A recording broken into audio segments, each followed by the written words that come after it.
diplomacy be used in order to improve relations between Baltic states and Russia?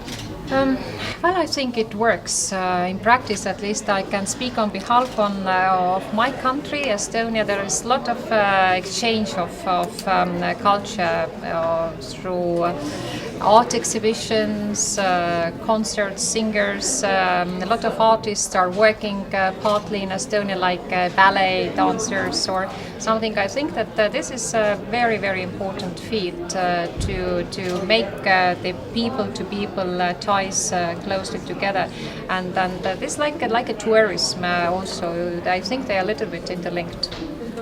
Thank you. Maybe I would like to switch to another contemporary, international and very pressing issues of today, especially the Syrian crisis. What do you think about involvement of Russian and Chinese in Syria? That's a very serious issue, and unfortunately this murderous Assad regime is still in place, and he has supporters. At the same time, I would say that this type of dictators and their supporters, their number is hopefully reducing in the world, and what we have seen during the Arab Spring, there is still perspective.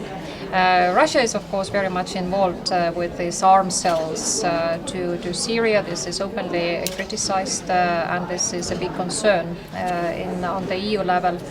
And at the same time, I don't see really that Russia will cooperate with the US or EU in this matter, because there is a strategic interest of Russian Federation to be present in the Mediterranean region, in the seaports, which is one of is called actually Tartus, which is very close to the name of the city of Estonia, the university city of Tartu. So it's a serious concern in international relations, and it's unfortunately unsolved so far. Thank you very much. So continuing on the topic of Russia in a more global context, some people in the USA, along with the EU, still feel they're engaged in a Cold War with Russia. What is your opinion on this matter, and what is the EU's opinion on this matter? On Cold War? Yeah, and sort of a feeling that the people in the USA and the EU feel that they're sort of a Cold War type of relation still with Russia. Well, I wouldn't agree with the definition of Cold War, and I hope that this kind of controversy will not come back ever, because it's not only about just the citizens' attitude. The Cold War for me means, first of all, the controversy in the security fields, the stand against each other with on the military terms, and I think this is very, very dangerous, and we don't really need this kind of relations at all.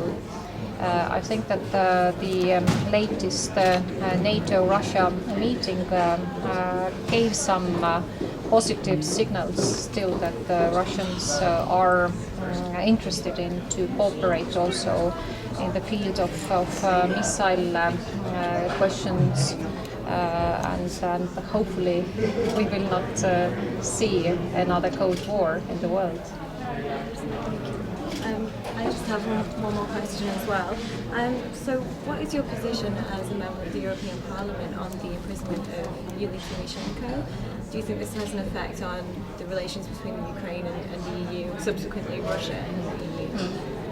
It is making a very bad effect in these relations, it's clear.